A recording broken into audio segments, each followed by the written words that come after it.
ভোলা সদর উপজেলার শিবপুর ও মেদুয়া ইউনিয়নের মেঘনা তীরবর্তী নদী ভাঙনে দিশেহারা হয়ে পড়েছে এলাকাবাসী।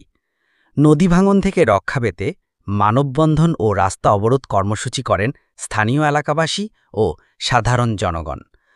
২৫শে আগস্ট রোজ সোমবার সকাল ১০টায় ভোলা পানি উন্নয়ন বোর্ডের সামনে জুগিরগোল চত্বরে এই কর্মসূচি পালন করেন নদী ভেঙে যাওয়া শিবপুর মেদুয়ার বিক্ষুব্ধ হাজারো জনতা।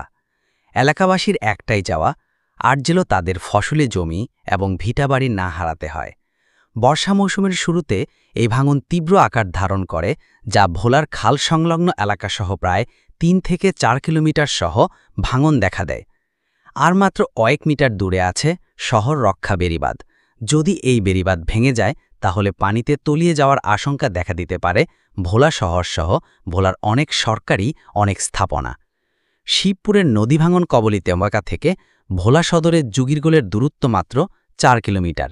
এই জায়গা জুড়ে আছে কয়েকটি মাধ্যমিক বিদ্যালয়, ২০টির উপরে প্রাইমারি স্কুল, ভোলার একমাত্র বিদ্যাপাঠ ভোলা সরকারি কলেজ এবং ভোলার ২০ লক্ষ মানুষের চিকিৎসার শেষ ঠিকানা ভোলা সরকারি হাসপাতাল সহ সরকারি বেসরকারি অনেক গুরুত্বপূর্ণ স্থাপনা।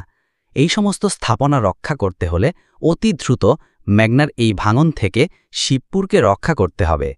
মেঘনার এই ভাঙনে শিবপুর মেদুয়ার হাজার হাজার মানুষের ফসলি জমি এবং ভিটাবাড়ি হারিয়ে প্রায় নিঃস্ব হয়ে দিশাহারা হয়ে গেছে এই নদী ভাঙন কবলিত এলাকার মানুষ। পানি উন্নয়ন বোর্ড জিও ব্যাগের মাধ্যমে বালি দিলেও এই ব্যাগ পানি স্রোতে তলিয়ে যায়, কিন্তু ভাঙন রোধ হয় না। একালার মানুষের এখন শুধু একটাই দাবি, নিরাপদ টেকসই বাঁধ নির্মাণসহ সিসি ব্লকের মাধ্যমে এই ভাঙন রোধ করা হোক। মানববন্ধনে উপস্থিত হয়ে বক্তব্য দেন শিবপুর ইউনিয়ন বিএনপি সভাপতি একেএম নূর হোসেন হাওলাদার। বলেন, আমরা এখন দিশেহারা। বারবার পানি উন্নয়ন বোর্ডের কাছে বললে তারা কোনো পদক্ষেপ নেয় না। পানি উন্নয়ন বোর্ড থেকে কিছু জিও ব্যাগে বালু দিল, সেটা ভাঙন রোধ করতে যথেষ্ট না। তাই আমাদের এলাকাবাসীর দাবি শুধু একটাই, সিসি ব্লকের মাধ্যমে স্থায়ী বাঁধ নির্মাণ করে ভাঙন রোধ করা হোক।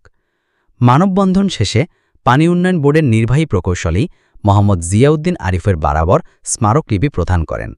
এই সময় পানি উন্নয়ন বোর্ডের নির্বাহী প্রকৌশলী মোহাম্মদ জিয়াউদ্দিন আরিফ স্মারকলিপি গ্রহণ করে অফিস রুম থেকে বের হয়ে বিক্ষুব্ধ এলাকাবাসীকে আশ্বস্ত করে বলেন, পানি উন্নয়ন বোর্ডের চেষ্টা চলমান আছে। আপনাদের যে দাবি সেটা আমরা দ্রুত সময়ের মধ্যে বাস্তবায়ন করে সিসি ব্লক দিব এবং জিও ব্যাগ বালির কাজ সব সময় চলমান থাকবে। তার বক্তব্যের পরে এলাকাবাসী রাস্তা অবরোধ থেকে সরে আসেন এবং কর্মসূচি সমাপ্ত করেন।